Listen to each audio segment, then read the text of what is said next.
Red सिग्नलवा red सिग्नलवा मांगियो भीख हम तो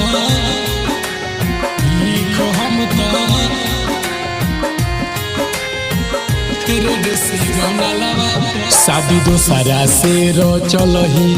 आ हमारा के भूलही काहे खातिर गोरी पागल बनलही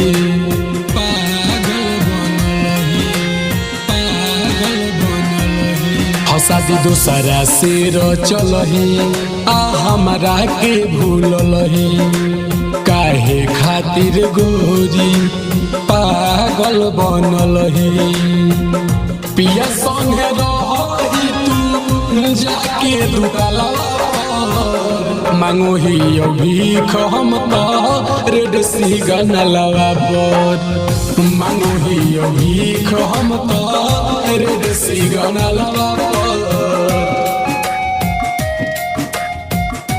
रेड सिग्नलवा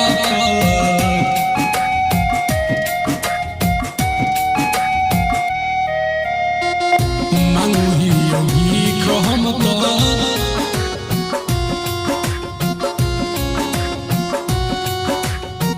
रेड सिग्नलवा धइल लही तू तो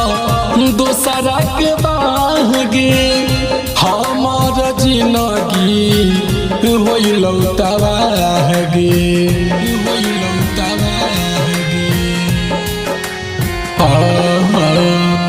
धइल लही तू तो दोसरा के बागे हमार जिंदगी होइल तबागे खुश तो तबारही दोसर कहलवा पर मांगो ही भीख हम तो रेड सिग्नलवा पर मांगो ही भीख हम तो रेड सिग्नलवा पर रेड सिग्नलवा पर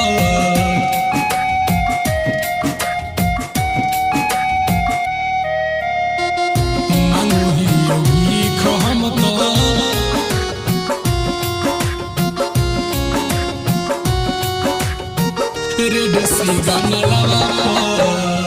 छोड़ दिल ही साथ हम तो रूखा सूखा खाइयो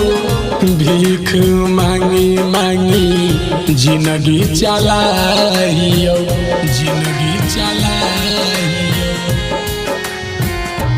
हाँ छोड़ दिल ही साथ हम तो रूखा सूखा खाइयो भीख मांगी मांगी हम तो जिंदगी चलाइयो संजय शराबी को तोहरे ऊपरवा मांगो ही भीख हम तो रेड सिग्नलवा पर मांगो ही भीख हम तो रेड सिग्नलवा पर।